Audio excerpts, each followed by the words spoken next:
Здравствуйте, друзья! Море Путина в Арктике.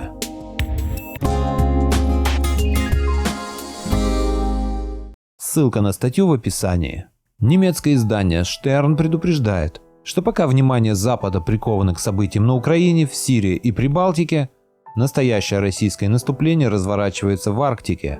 Особенно издание обеспокоено проектом создания боевых ледоколов, которые, по мнению журналистов, очень быстро превратят Северный Ледовитый океан в море Путина.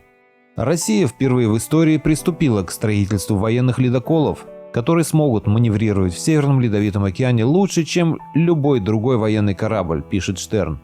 Речь идет о патрульных ледоколах проекта 23550. По замыслу разработчиков это будут принципиально новые корабли, объединяющие в себе качество буксира, ледокола и патрульного судна. Они смогут колоть лед толщиной до 1,5 метров, а кроме того будут оборудованы взлетной палубой и ангаром. Контракт на постройку первых 2 кораблей этого проекта был заключен в мае 2016 года, а строиться они будут на Адмиралтейских верфях для нужд ВМФ РФ. Первый из кораблей, получивший название «Иван Папанин», планируется заложить 20 апреля 2017 года, а передать флоту в 2019 году. Второй предполагается спустить на воду до 2020 года. Издание обращает внимание на то, что российские ледоколы после спуска на воду станут вне конкуренции. Например, на вооружении ВМС Норвегии, имеющей некие планы на Арктику, стоит лишь один патрульный ледокол «Свальбард». Канада только планирует строительство ледокола похожего класса.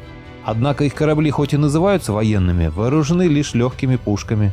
Главная их задача – это дробление льда, чтобы поддерживать морские пути свободными. Для серьезного морского боя они явно не готовы. Даже корабли ВМС США превратятся в легкие цели, если рискнут заплыть в воды Арктики, поскольку способны перемещаться только в ограниченных судоходных зонах и крайне зависимы от ледокола, расчищающего им путь. А вот российские корабли проекта 23550 являются истинными морскими воинами, признают авторы. Сравнительно небольшие по размеру, они тем не менее в состоянии осуществлять даже запуск ядерных крылатых ракет, отмечает издание. Более того, ледоколы вольются в состав Северного морского флота РФ, который уже сейчас обладает 40 кораблями, замечает Штерн. Как только стальной кулак этой русской ледяной армады будет спущен на воду, он очень быстро превратит Северный Ледовитый океан в море Путина, подытоживает издание. В интервью политэксперту Герой России, бывший командир подводной лодки К-241 Северного флота, контр-адмирал Всеволод Хмыров, выразил мнение, что сообщения западных СМИ о якобы целях Москвы захватить Арктику – это заявление от лукавого. Он напомнил, что Россия в Арктике работает давно и правомочно. Еще в советское время возникла необходимость защиты границ страны в связи с развертыванием системы ПРО США, которая по сути является никакой не ПРО, а системой активного использования ядерного оружия для нанесения превентивного удара, заметил военный эксперт. После распада СССР позиция НАТО никак не изменилась.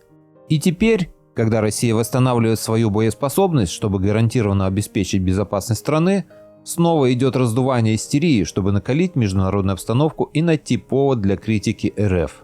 Как бывший подводник, Хмыров напомнил, что в свое время огромную стабилизирующую роль на фоне непрерывно развертывающейся системы ПРО США сыграли ракетные подводные катера стратегического назначения. Сегодня такую роль могут выполнить новейшие военные ледоколы. При этом эксперт подчеркнул, что Москва никогда не отказывалась от системы коллективной безопасности в арктической зоне. То есть ни о каком наступлении речи быть не может. Россия, как хозяйка своих берегов, защищает национальные интересы, объяснил единственную цель военного присутствия в Арктике собеседник политэксперта. Развитие флота, в том числе строительство новейших ледоколов, полностью этому способствует. Военно-морской флот всегда являлся показателем дееспособности и мощи государства, отметил эксперт. Автор Аврора Зорина. Вот такая интересная статья попалась мне сегодня, и я решил поделиться ею с вами. Надеюсь, вам было интересно. А если хотите не пропустить следующие мои выпуски, подпишитесь на мой канал и отметьте колокольчик. Всем спасибо за внимание. Буду рад вас видеть на своем канале снова.